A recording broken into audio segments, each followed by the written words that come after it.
ನಮಸ್ಕಾರ ವೀಕ್ಷಕರೇ, public times Kannada news ಚಾನೆಲ್ಗೆ ಸ್ವಾಗತ. ನಾನು ನಿಮ್ಮ ರೂಪೇಶ್ ಕೆಂಸಾಗ್ರ. ಮಾಗಡಿ ತಾಲೂಕಿನ ಗುಡೇಮಾರನಹಳ್ಳಿ ವೀರಶೈವ ಲಿಂಗಾಯತ ಸೇವಾ ಟ್ರಸ್ಟ್ ವತಿಯಿಂದ ಅದ್ದೂರಿಯಾಗಿ ಜರುಗಿದ ಗ್ರಾಮಾಂತರ ಬಸವ ಜಯಂತಿ ಕಾರ್ಯಕ್ರಮದಲ್ಲಿ ನೆಲಮಂಗಲ ಶಾಸಕ ಶ್ರೀನಿವಾಸ್, ಮೆಲ್ಲನಗವಿ ಮಠದ ಪೀಠಾಧ್ಯಕ್ಷ ಮಲಯ ಶಾಂತಮುನಿ ದೇಶಿಕೇಂದ್ರ ಶಿವಾಚಾರ್ಯ ಸ್ವಾಮೀಜಿ, ಜಗ್ಗಣ್ಣಯ್ಯ ಮಠದ ಚನ್ನಬಸವ ಸ್ವಾಮೀಜಿ, ತಮ್ಮಡಿಹಳ್ಳಿ ಮಠದ ಪೀಠಾಧ್ಯಕ್ಷ ಸಿದ್ಧಲಿಂಗ ದೇಶಿಕೇಂದ್ರ ಸ್ವಾಮೀಜಿ, ತಟ್ಟೆಕೆರೆ ಬಾಬು, ಕೆಪಿ ಬೃಂಗೇಶ್, ಪುಟ್ಟರಾಜು, ಹೇಮಂತ್, ಶಿವಮೂರ್ತಿ, ಜಯಣ್ಣ, ವೀರಭದ್ರಯ್ಯ, ರೇಣುಕಾರಾಧ್ಯ, ಮಂಜುನಾಥ್, ಅಡಿಕೆ ಚಂದ್ರಪ್ಪ ಸೇರಿದಂತೆ ಟ್ರಸ್ಟ್ನ ಪದಾಧಿಕಾರಿಗಳು ಹಾಗೂ ಗ್ರಾಮಸ್ಥರು ಇದ್ದರು. ಎಲ್ಲ ರೀತಿಯ ಆಶೀರ್ವಾದವನ್ನು ಮಾಡಿ ಅವರ ಆಶೀರ್ವಾದದಿಂದ ಎಲ್ಲರ ಬಾಳಿಗೆ ಸುಖದಲ್ಲಿ ಸುಖ ಶಾಂತಿ ನೆಮ್ಮದಿ ಒಳ್ಳೆ ಆರೋಗ್ಯ ಭಾಗವನ್ನು ಕೊಟ್ಟು ಕರುಣಿಸಲಿ ಅಂತ ಹೇಳಿ ನಾವು ಪ್ರಾರ್ಥನೆ ಮಾಡ್ತಾ ಬಹಳ ಒಳ್ಳೆಯ ಕಾರ್ಯಕ್ರಮವನ್ನು ಆಯೋಜಿಸಿ ವೀರಶೈವ ಲಿಂಗಾಯತ ಸೇವಾ ವತಿಯಿಂದ ಮಾಡ್ತಾ ಇದ್ದಾರೆ. ಈ ಒಂದು ಸಮುದಾಯ ಭವನಕ್ಕೆ ನಿರ್ಮಾಣಕ್ಕೆ ಎಲ್ಲ ಪದಾಧಿಕಾರಿಗಳು ಮಾಸ್ಟರ್ ಎಲ್ಲ ಬಹಳ ಕಷ್ಟಪಟ್ಟು ಸಮುದಾಯ ಭವನವನ್ನು ಮಾಡಿದ್ದಾರೆ. ಎಲ್ಲ ಒಂದು ನೆರಳಲ್ಲಿ ಒಂದು ಅರ್ಥಪೂರ್ಣವಾಗಿ ಕಾರ್ಯಕ್ರಮ ಮಾಡ್ತಾ ಇದ್ದಾರೆ. ಅಂದರೆ ಇವರಿಗೆ ಈ ಸಮುದಾಯ ಭವನ ನಿರ್ಮಾಣ ಮಾಡಲಿಕ್ಕೆ ಬಹಳ ಶ್ರಮ ಇರ್ತದೆ.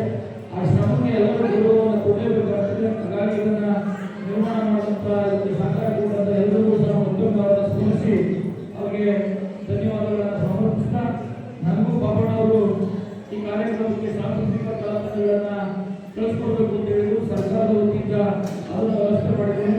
ಮತ್ತೆ ವೈಯಕ್ತಿಕವಾಗಿ ಅವ್ರಿಗೇನಾದರೂ ಸಹಕಾರ ಮಾಡಬೇಕು ಅಂತ ಹೇಳಿದ್ರು. ಈ ಟ್ರಸ್ಟ್ಗೆ 2 ಲಕ್ಷ ವೈಯಕ್ತಿಕವಾಗಿ ನಾನು ಒಂದು ಸಹಕಾರ ಮಾಡಬೇಕು ಅಂತ ಹೇಳಿ ನನ್ನನ್ನು ಸಹ ಈ ಕಾರ್ಯಕ್ರಮಕ್ಕೆ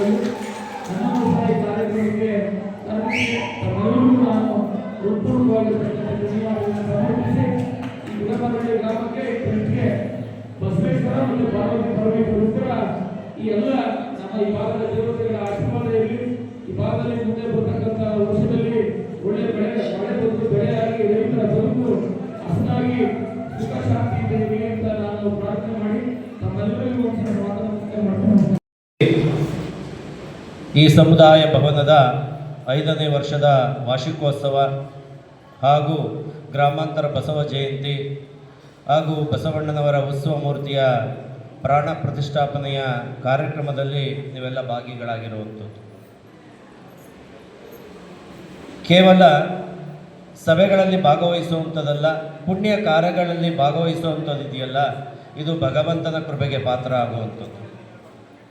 ಇವತ್ತು ನಾವಿಲ್ಲಿ ಕುಂತ್ಕೊಂಡಿದ್ದೀವಿ ಅಂತ ಹೇಳಿದ್ರೆ ಪರಮ ಪೂಜ್ಯ ಡಾಕ್ಟರ್ ಶಿವಕುಮಾರ ಮಹಾಸ್ವಾಮೀಜಿಯವರು 88ನೇ ಇಸ್ವಿಯಲ್ಲಿ ಈ ಸಮುದಾಯ ಭವನ ನಿರ್ಮಾಣ ಆಗಬೇಕು ಅಂತ ಹೇಳಿ ಅಡಿಪಾಯ ಹಾಕಿದಂಥವ್ರು. ನಾವು ಇನ್ನೂ ಅವಾಗ ಪುಟ್ಟ ಮಕ್ಕಳು, ಪರಮ ಪೂಜ್ಯರು ಬರ್ತಾರೆ ಅಂತ ಹೇಳಿ ಅವತ್ತಿನ ದಿನ ಅವರಿಂದೇ ಓಡಾಡಿದಂಥವ್ರು ಇವತ್ತು ಇಲ್ಲಿ ಈ ಸಮುದಾಯ ಭವನದಲ್ಲಿ ನಿಂತ್ಕೊಂಡಿದ್ದಾರೆ ಅಂದರೆ ನಿಮ್ಮೆಲ್ಲರ ಈ ಭಿಕ್ಷೆಯ ಪರಮ ಪೂಜ್ಯ ಡಾಕ್ಟರ್ ಶಿವಕುಮಾರ ಮಹಾಸ್ವಾಮೀಜಿಯವರ ಕೃಪಾಶೀರ್ವಾದ ನಮ್ಮ ಗ್ರಾಮದ ಮೇಲೆ ಎಷ್ಟಿದೆ ಅನ್ನೋದನ್ನು ನಾವು ಯೋಚನೆ ಮಾಡಬೇಕು. 34 ವರ್ಷ ಆದರೂ ಸಹ ಈ ಸಮುದಾಯ ಭವನ ಕಟ್ಟಕ್ಕೆ ಸಾಧ್ಯವಾಗದಂಥ ಸಂದರ್ಭದಲ್ಲಿ ಅವರ ನೆನಪು ಯಾವತ್ತೂ ಮರ್ತಿರಲಿಲ್ಲ. ಗುಡೇಮಾರನಹಳ್ಳಿ ಗ್ರಾಮದಲ್ಲಿ ಸಮುದಾಯ ಭವನ ಆಯ್ತಾ ಅಂತ ಕೇಳೋರು. ಅಷ್ಟು ನೆನಪಿನ ಶಕ್ತಿಯನ್ನು ಪರಮ ಪೂಜ್ಯರು ದಯಪಾಲಿಸಿರುವಂಥದ್ದು. ಪರಮ ಪೂಜ್ಯರು ಮತ್ತೆ ಇನ್ನೊಂದು ಸಲ ಬಂದು ಇಲ್ಲಿ ಪಾದಪೂಜೆ ಮಾಡಿ 2017ರಲ್ಲಿ ಇದಕ್ಕೆ ಮತ್ತೆ ಶಂಕುಸ್ಥಾಪನೆಯನ್ನು ಮಾಡಿ ಕೇವಲ 3 ವರ್ಷದಲ್ಲಿ ಇದು ಸಮುದಾಯ ಭವನ ನಮ್ಮ ಸಿದ್ದು ಬಸಪ್ಪ ಅವರಿಂದ ಏನು ನಕ್ಷೆಯನ್ನು ಮಾಡಿ ನಾವು ನಿರ್ಮಾಣ ಮಾಡಿದೋ 3 ವರ್ಷದಲ್ಲಿ ಎಲ್ಲ ಕೆಲಸವು ಕಂಪ್ಲೀಟ್ ಆಯಿತು. ಆದರೆ ಕೊರೋನಾ ನಮಗೆ ತುಂಬ ತೊಂದರೆಯನ್ನು ಕೊಡ್ತು. ಉತ್ತಮ ಸಂಸ್ಕಾರವನ್ನು ನೀಡುವುದು ಮಹತ್ವದ ವಿಷಯವಾಗಿದೆ. ಹಿಂದೆ ನಾಡಿನಲ್ಲಿ 40% ಸಾಕ್ಷರತೆ ಇತ್ತು, 90% ಸಂಸ್ಕಾರ ಇತ್ತು. ಈಗ ವಿದ್ಯಾವಂತರ ಸಂಸ್ಕಾರ ಮರೆಯಾಗಿ ಆಚರಣೆ ವಿಚಾರಣೆಗಳು ಮರೆಯಾಗ್ತಾ ಇದೆ. ಇಂಥ ಸಂದರ್ಭದಲ್ಲಿ ಮಕ್ಕಳಲ್ಲಿ ಆಗಲಿ ಪೋಷಕರು ಜಾಗೃತಿಯನ್ನು ಮೂಡಿಸಬೇಕು. ಈ ಬಸವಣ್ಣನ ವಚನಗಳಿರ್ಬೋದು, ವೀರಶೈವ ಧರ್ಮದ ಹಲವಾರು ವಿಧಾನಗಳಿರ್ಬೋದು, ಲಿಂಗವಂತಿಕೆ ಇರ್ಬೋದು, ಇಷ್ಟಲಿಂಗ ಪೂಜೆ ಇರ್ಬೋದು, ಹಲವಾರು ವಿಧಾನಗಳನ್ನು ನಾವು ಈಗಲಿಂದಲೇ ನಾವು ಮಾಡಿ ಜೊತೆಲಿ ಮಕ್ಕಳಲ್ಲೂ ಮೂಡಿಸಿದಾಗ ಇಂತಹ ವಿಶೇಷವಾದ ಕಾರ್ಯಕ್ರಮಗಳು ಮುಂದೆ ನಡೀತಾ ಇರ್ತವೆ. ಇಲ್ಲ ಅಂದರೆ ಈ ಪರಂಪರೆಗೆ ನಿಂತೋಗ್ತವೆ ಅಂತ ಹೇಳ್ತಾ ಮೊದಲೇ ಹೇಳ್ಬಿಟ್ಟಿದ್ದಾರೆ, ಹೆಚ್ಚಿಗೆ ಸಮಯ ತಗೋಬೇಡಿ ಅಂತ. ಮುಂದೆ ಒಳ್ಳೆಯದಾಗಲಿ, ಕಾರ್ಯಕ್ರಮ ಯಶಸ್ವಿಯಾಗಲಿ. ಸಮಯದ ಅಭಾವದಿಂದ ಇನ್ನೂ ನಮ್ಮ ಪೂಜ್ಯರು ಮಾತಾಡಬೇಕು. ಅಲ್ಲಿ ಬೆಳಗ್ಗೆ ಒಂದು ಸಾರಿ ರೀಚಾರ್ಜ್ ಮಾಡಿದ್ದೀವಿ, ಮತ್ತೆ ರೀಚಾರ್ಜ್ ಅಲ್ಲೇ ಸಮಯ ಆಗ್ತಾಯಿದೆ, ಅಲ್ಲಿ ಹತ್ರ ಬೇಡ, ಅಲ್ಲಿ 2 ಗಂಟೆ ಆಗ್ತಾಯಿದೆ, ಹೆಚ್ಚಿಗೆ ಸಮಯ ತಗೊಳ್ಳಲ್ಲ, ಯಶಸ್ವಿ ಆಗಲಿ. ನಾವು ಮುಂದೆ ಎಲ್ಲ ಕಾರ್ಯಕ್ರಮದಲ್ಲೂ ಈ ಗ್ರಾಮದ ವ್ಯಕ್ತಿಯಾಗಿ ಗ್ರಾಮದ ಎಲ್ಲ ಕಾರ್ಯಕ್ರಮದಲ್ಲೂ ಭಾಗವಹಿಸುತ್ತಾ ನಮಗೆ ತಮ್ಮಡಿಹಳ್ಳಿ ಮಠ ಹೇಗೋ ಗುಡೆ ಮಾತನಾಡಿರೋ ಹಾಗೆ ಬಳಸ್ಕೊಳ್ಳಿ, ಸಮಾಜದ ನಮ್ಮನ್ನೇ ಬಳಸ್ಕೊಳ್ಳಿ, ಗುರುತಿಸ್ಕೊಳ್ಳಿ. ನೀವು ಯಾವುದೇ ಸಮಯದಲ್ಲೂ ನಮಗೆ ಒಂದು ಕರೆ ಮಾಡಿದ್ರು ಅರ್ಧ ಗಂಟೆ ನಿಮ್ಮ ಗ್ರಾಮದಲ್ಲಿರ್ತೀವಿ. ನಮಗೂ ಈ ಗುಡೆಮಾನಹಳ್ಳಿಗೆ ಅವಿನಾವ ಸಂಬಂಧಿಗೆ ಮುಂದುವರಿಲಿ ಅಂತ ಹೇಳ್ತಾ ಮತ್ತು ಎಲ್ಲರಿಗೂ ವಂದಿಸುತ್ತಾ ಪೂಜ್ಯರಿಗೆ ವಂದಿಸುತ್ತಾ ನಮ್ಮ ಮಾತಿಗೆ ವಿರಾಮ ಹೇಳ್ತಾ ಇದ್ದೀವಿ. ಓಂ ಶಾಂತಿ ಶಾಂತಿ ಶಾಂತಿ. ಅಕಸ್ಮಾತಾಗಿ ಕ್ರಿಶ್ಚಿಯನ್ ಧರ್ಮದಲ್ಲಿ ಕೂಡ ಅಂತ ಜನಿಸಿದ್ರೆ ಅವರಿಗೆ ನೋಬೆಲ್ ಪಾರಿತೋಷಕ ಸಿಗ್ತಾ ಇತ್ತು.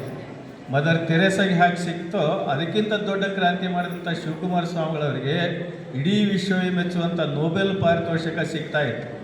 ಆದರೆ ಒಂದು ಪ್ರಾದೇಶಿಕ ದೇಶದಲ್ಲಿ ನೆಲೆಸೋದ್ರಿಂದ ಅದು ಸಿಗಲಿಲ್ಲ. ಆದರೆ ಆ ಪಾರಿತೋಷಕದಿಂದ ಅವ್ರಿಗೇನೂ ಆಗಬೇಕಾದಂಥದ್ದಿಲ್ಲ. ಅವರು ಇದ್ದಾಗ ಒಂದು ಸಂದರ್ಭದಲ್ಲಿ ಒಂದು ಟಿ ವಿ ಚಾನಲ್ನವರು 10 ಜನರನ್ನ ನಡೆಸಿ ಇದರೊಳಗೆ ನೀವು ಯಾರನ್ನು ಆರಿಸ್ತೀರೋ ಅವರಿಗೆ ಈ ವರ್ಷದ ವ್ಯಕ್ತಿ ಅಂತ ನಾವು ಅವರಿಗೆ ಪ್ರಶಸ್ತಿ ಕೊಡ್ತೀವಿ ಅಂತ. ಅದ್ರಾಗ ಸುಮಾರು ಸಿನಿಮಾ ಕಲಾವಿದರಿದ್ದರು, ರಾಜಕಾರಣಿಗಿದ್ದರು, ಸಾಹಿತ್ಯಕರ್ತರು ಎಲ್ಲ. ಅದ್ರಾಗ ಶಿವಕುಮಾರ ಸ್ವಾಮಿಗಳ ಹೆಸರು ಇತ್ತು ಕೂಡ.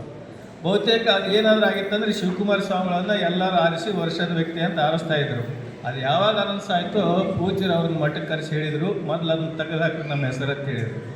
ಯಾಕೆ ಅಂತಂದರೆ ನಾವು ಸೇವೆ ಮಾಡೋದು ಭಗವಂತನ ಸೇವೆಗಾಗಿ, ಭಗವಂತನ ಮೆಚ್ಚುಗೆಗಾಗಿ ಮಾಡ್ತೀವಿ ಹೊರತು ಜನ ಮೆಚ್ಚಲಿ ಪ್ರಶಸ್ತಿಗಾಗಿ ನಾವು ಯಾವತ್ತೂ ಸೇವೆ ಮಾಡೋದಿಲ್ಲ. ನಮ್ಮ ಹೆಸರು ಮೊದಲು ಅದರಿಂದ ತೆಗೆದುಹಾಕಿರಿ ಅಂತ ಹೇಳಿರಲ್ಲ. ಇಂಥ ಪೂಜ್ಯರು ನಾವು ಮತ್ತೆ ಎಲ್ಲೋದಕ್ಕೆ ಕಾಣೋದಕ್ಕೆ ಸಾಧ್ಯ ಇದೆ. ಆ ಕಾರಣಕ್ಕಾಗಿ ಬಸವ ಜಯಂತಿ ಅಂತ ಎಲ್ಲರಿಗೂ ಗೊತ್ತಿತ್ತು. ಆದರೆ ಬಸವ ಜಯಂತಿಯನ್ನು ಗ್ರಾಮಾಂತರ ಬಸವ ಜಯಂತಿ ಅನ್ನುವಂಥ ಮಾಡೋ ಮೂಲಕವಾಗಿ ಅದಕ್ಕೆ ಹೆಚ್ಚಿನ ಮೆರುಗನ್ನು ಕೊಟ್ಟಿರ್ತಕ್ಕಂಥ ಪೂಜ್ಯರು ಡಾಕ್ಟರ್ ಶಿವಕುಮಾರ ಮಹಾಸ್ವಾಮಿಗಳವರು. ಅವತ್ತು ಅವರು ಹಾಕಿದಂಥ ಈ ನೆಲದಲ್ಲಿ ಇವತ್ತು ಒಂದು ಈ ಮಂಗಲ ಭವನ ಆಗಿದೆ ಅಂತ ಹೇಳಿದರೆ ಇದನ್ನೀಗ ಕೂಡ ನಾವು ಈಗ ಕಟ್ಟಡದ ನೆರಳಿನಲ್ಲಿ ಕೂತ್ಕೊಂಡಿದ್ದೀವಿ ಅಂತ ಭಾವಿಸ್ಬೇಕಾಗಿಲ್ಲ. ಅವರೊಂದು ಕೃಪಾಛತ್ರ ನೆರಳಿನಲ್ಲಿ ನಾವು ಕೂತಿದ್ದೀವಿ ಅಂತ ಭಾವಿಸಿದ್ರೆ ನಾವು ಬದುಕುತ್ತಾಗ್ತದೆ ಅಂತ ನಾನು ಭಾವಿಸ್ತಾ ಇದ್ದೀನಿ. ಇಂತಹ ಸಂದರ್ಭದಲ್ಲಿ ಪರಮ ಪೂಜ್ಯರ ಒಂದು ಸಂಕಲ್ಪದ ಮೇರೆಗೆ ಈ ಯಾವ ಗುಡೆಮಾರನಹಳ್ಳಿ ಗ್ರಾಮದಲ್ಲಿ ಈ ಒಂದು ಗ್ರಾಮಾಂತರ ಬಸವ ಜಯಂತಿ ಕಾರ್ಯಕ್ರಮ ನಡೆದುಕೊಂಡು ಬರ್ತಾ ಇರತಕ್ಕಂಥದ್ದು ಬಹುತೇಕ 5 ವರ್ಷ ಅಂತ ಅನಿಸುತ್ತೆ. ಆ ಸಂದರ್ಭದಲ್ಲಿ ನಾವು ಬೇಲಿಮಠ ಸ್ವಾಮಿಗಳು ಎಲ್ಲರೂ ಬಂದಾಗ ಒಂದು ಮಾತನ್ನು ಹೇಳಿದ್ದೀವಿ. ಈ ಮಂಗಲ ಭವನ ಕೇವಲ ಮದುವೆ ಮುಂಜಿಗಳಿಗೆ ಕೊಟ್ಟು ಲಾಭದಾಯಕ ಕಾರ್ಯಗಳಾಗೋದು ಮಾತ್ರ ಬೇಡ, ಅದರ ಜೊತೆಗೇ ಯಾವ ಲೋಕ ಕಲ್ಯಾಣವಾಗಂಥ ಶಿವಾನುಭವ ಗೋಷ್ಠಿಗಳು ನಡೆಯುವ ಮೂಲಕವಾಗಿ ಈ ಮಂಗಲ ಭವನ ಸಾರ್ಥಕ ಆಗಬೇಕು ಅಂತ ನಾವು ಭಾವಿಸಿದ್ದೀವಿ. ಶ್ರೀನಿವಾಸ್ ಅವರಿಗೆ ನೆಲಮಂಗಲ ಕ್ಷೇತ್ರದ ಅಭಿವೃದ್ಧಿಯ ಕನಸು ಅಂತಕ್ಕಂಥ ಮಾತನ್ನು ಹೇಳ್ತಾ ಇವರೆಲ್ಲರೂ ಕೂಡ ನಮ್ಮ ಒಂದು ಕಾರ್ಯಕ್ರಮಕ್ಕೆ, ನಮ್ಮ ಸಮುದಾಯ ಭವನಕ್ಕೆ ತಮ್ಮದೇ ಆದ ತುಲುಮನ ಧನ ಸಹಾಯವನ್ನು ನೀಡಿದ್ದಾರೆ. ಅವರೆಲ್ಲರಿಗೂ ಕೂಡ ಭಕ್ತಿಪೂರ್ವಕವಾದಂತಹ ಗೌರವ ನಮಗೆ ಆಶೀರ್ವಚನವನ್ನ